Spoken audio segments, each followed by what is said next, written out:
I'm David Lloyd. Coming up on Coast to Coast, Anthony Davis hurt again, and his coach is none too happy about his early exit from the building, calling the situation a dumpster fire.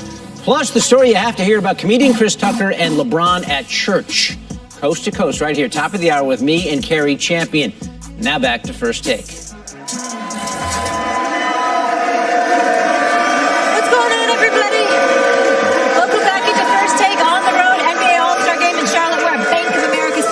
Home of the Panthers. Ryan Hollins back with us to start some trouble. Get this desk fired up.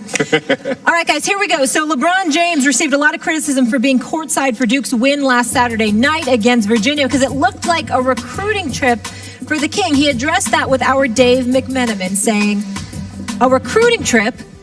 I didn't talk to anybody. They're only saying that because it's rich. When Shaq came to see me play in high school, when AI came to see me play in high school, they weren't saying that it was a recruiting trip then, but because it's Rich Paul and LeBron, now it's a recruitment trip. Now Rich is a threat to everybody. Stephen A., is he recruiting Zion? I don't think they were recruiting him that day, but the reality is this. LeBron James and Rich Paul are being heavily scrutinized. In the case of Rich Paul, I would make the argument that it's not unfair. There's a game within a game that's played in every business, in every walk of life. And if Rich Paul is playing it better than most, get the hell over it. It's just that simple. He's doing what he's doing. But I will say this.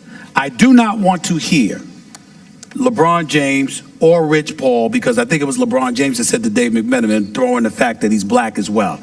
That part is nonsense. Here's why. Some of the elite agents in the business representing NFL players.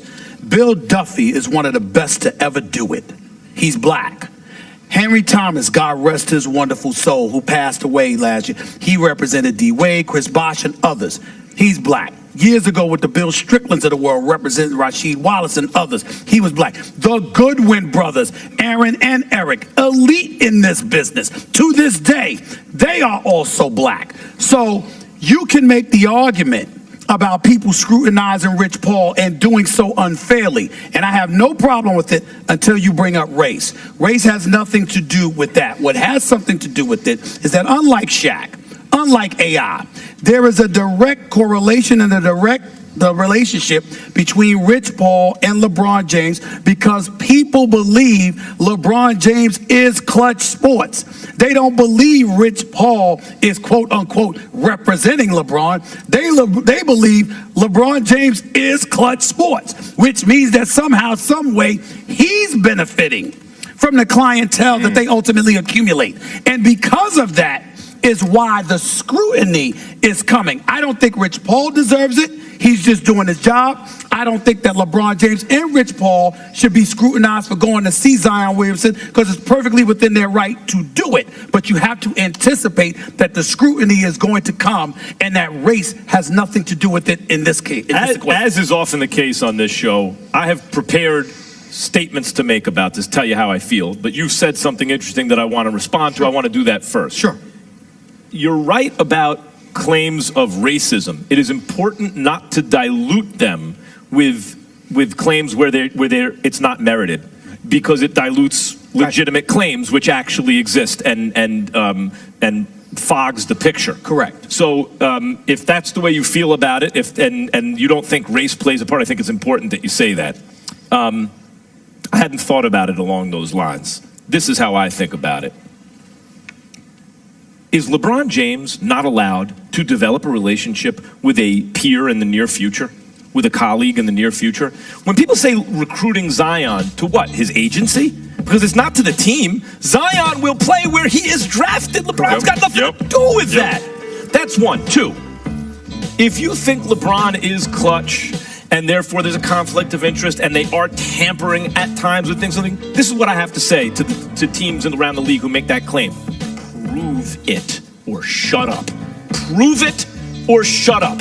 Just like I'm sitting here saying, yeah, the Lakers are being tampered with. You hear rumors around the league, hey, don't send them to the Lakers. But the league could easily say, hey, prove it. You know, we're just, we don't prove that we don't think their offer was good enough. Oh, you can't, right? So shut up. Now the shoe's on the other foot. You can't have it both ways. If you can't prove that is a conflict of interest, if they're not breaking any rules, but you just assume behind the scenes Rich Paul and LeBron James, and how would we ever prove that? That's right. You can't. Shut up. Next. Look, the reality is it happens with every star player. Michael Jordan, his agent was able to track other players because of his fame. Magic Johnson is going to be able to get meetings with players, star players. Ben Simmons looking to reach out to meet with Magic Johnson because he's Magic Johnson. LeBron James has that effect. As far as Rich Paul, you got to take your hats off to LeBron, because as much as it's a plus, it can be looked at as a minus. Normally, when players hire their friends or their family, it doesn't work out. In this situation, Rich Paul, Mav Carter, these guys are all competent to do their job. It is a storm. It's a mess, but it's actually working out. And LeBron James, he's a sports fan. You'll see him at an Ohio State game, a Cowboys game. Baseball game. Right? Yeah. He went and watched Steph Curry when Steph was killing it in the tournament. This man is a fan of sports. So, I mean, I don't get it. This is just part of the territory. Well, I would say this. I get it. I agree with you, and I agree with Max in terms of how people should feel. But I do get it. And the reason why I say you get it, because whether it's from competitive agents, whether it's from team executives who like certain agents more than they do others or whatever, it's very, very predictable what's transpiring. And what LeBron James and Rich Paul have every right to highlight is people try to diminish his boys at every turn. Yep. Maverick Carter is a brilliant brother. Rich Paul has done a brilliant job in building his brand with Clutch Sports and what have you. Randy Mims and what he's been able to do as LeBron's trusted friend. You know, Adam Medelson working in LeBron James. LeBron James is a savant and brilliant beyond measure, not just as a basketball player, but as a businessman, and deserves our respect. But what comes along with that is that when you have a connection as a player to an agency where you're believed to be that agency, then people start talking about the unfair advantage that provides you, how it pretty much squashes the competition, and they're going to come for you. So if you're going to make an argument to ward that off, just don't bring up race, because you're implying that it's happening to Rich Paul because he's black, when in fact there's a plethora of black agents it doesn't happen to who are in opposition to Rich Paul, who feels the same way that white agents feel about Rich Paul. You got to deal with all of that. And that's just what the situation is. That's the real of it. Yeah, and nobody complains about Michael Jordan. Michael Jordan is a owner of an NBA basketball team. He also has the first right to take a look at high school athletes. He has a high school all-star game. Not but only that, opposing owners have complained about Michael. They complain about it, but it's not the same. I know that, but they complained is all I'm trying to say. They complain too. But it's part of the territory. Yes. Michael has built an empire, so why complain about what he's built? Just go and do it yourself. Or Coach K, you complain about the Olympic team. And my point about Coach K, well, it's an unfair thing, recruiting for Duke. My point is, if Coach K is the best coach, you know what I have to say to all the other coaches who don't get to coach the Olympic team? Tough. Right, he's the reason people want to play it. It's an advantage that his success brings. I just want to make sure what the audience recognizes what you just brought up. That's different to me. Coach K, to me, there are plenty of coaches in college basketball who could have won a gold medal with the dream team caliber athletes that Coach K had available to him in 2008, 2012, 2016. My problem with Coach K was not that he coached it, is that he coached it all three times, because you cannot tell me that from a recruiting perspective that USA Basketball, by naming Coach K the coach, doesn't give him a decided advantage. I get that point. I get that point. What I'm saying is this. If I'm USA Basketball, I don't care if I think we can also win with this coach or that coach or this player or that player, because when we started degrading the team little by little over time, then the world started beating us. Then we got back to let's get our very best. I'm saying this. I don't care if it's fair to the lesser coaches. If the consideration is Coach K is the best, he gives us our best chance to win, then the fact that also helps him recruit is tough luck for the lesser coaches. I'm saying too, that should not have been allowed. Everybody can't do it, though. It's about respect. They demand Coach K. They want Coach K. LeBron wants Coach K. Kobe wants Coach K. And by the way, do you think Zion Williamson didn't like it when LeBron shows up to their games? Yes. More than when others show up to their games? Yes, because LeBron is better than the others. They like it. That is part of the compounding advantages of success. I don't see what the complaint in this case is. Well, listen, in this case, I totally agree with you. I don't see what the case is. But generically speaking, the fact is that we live in America and in a world of sports more so than anything else, we try to entertain the notion of the closest thing to a meritocracy. And when something is so flagrantly imbalanced in certain ways, when they take advantage of it, people are going to complain. That's just a given. It's not All fair. I'm saying is that it's not fair, it's not fair, it's not fair. Absolutely. Anticipate it. Shrug it off your shoulders, like you said, for the most part. I don't agree with you with Coach K and the Olympic and the Dream Team, but everything else, I'm totally with both of you. But let's not act like it's a surprise, and let's not bring up race where it isn't warranted. Yeah. Save it for when it is. What you're saying is don't play the race card. Right, that's what I'm saying. But identify racism where it exists. Correct. Right. Correct. All right, we ready to transition? Let's go. I want to talk some MVP. How do you guys feel about it? MVP this season. I've heard Paul George. I've heard Giannis. I've heard James Harden. Who would you get your vote right now? Make your case. For me, Paul George. Paul George, to me, if I had to vote, I'm not saying it's going to happen because you still got 20-some-odd games, and I think it's close enough. But if I had to vote right now, Paul George and the way that he has looked on both sides of the ball, on both ends of the floor, the way Oklahoma City has looked as a result, Paul George, to me, is the league MVP right now. Look, he looks that sensational. Ryan, I know you're champing at the bit. Hang in.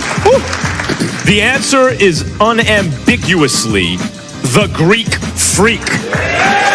Now, Giannis Antetokounmpo, his team has basically wire to wire had the best record in the NBA all season.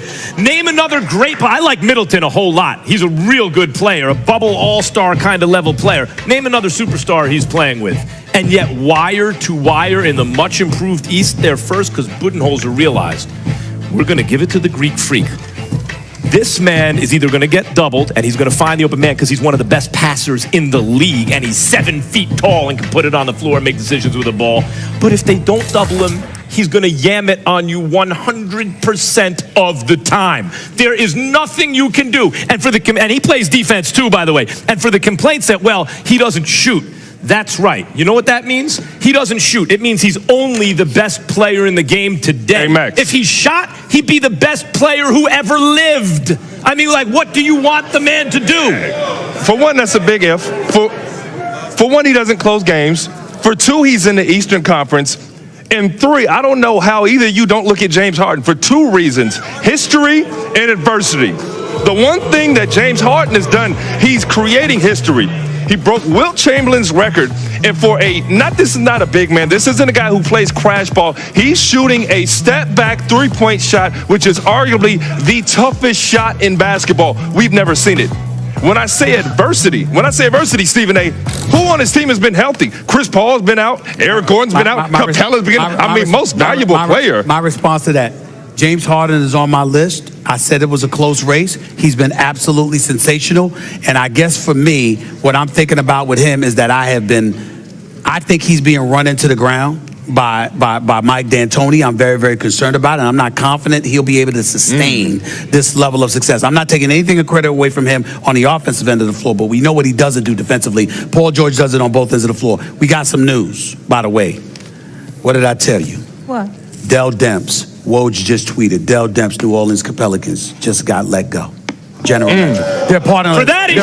For that, he should have traded Anthony Davis. They're parting ways. Wow. For that, he should have traded AD after all. Adrian Wojnarowski just tweeted that they parted ways. I told you. Well, by the way, no, you said that if he traded AD, they were going to get rid of him. So he doesn't trade AD. So now they don't get maybe the best. I said he was in trouble any way you slice it, but it was out. I said he was in trouble any way you slice it, but it was out. And if Woj has it, it's gospel. It's gospel. Hey, for one, it's a mess over there. They should have traded. And you know what the reality is? I don't think they get a better offer than the Lakers are going to give them at the half. I don't think the Celtics are going to do it. That's right, because it's a one-year rental. Tatum ain't going nowhere. And they still going to send them to someplace other than L.A. Yep. On a one-year rental, they're going to get a lesser deal. Good job, Pelicans. Hey, somebody else smart choice. Called it a dumpster fire. Charlotte, it has been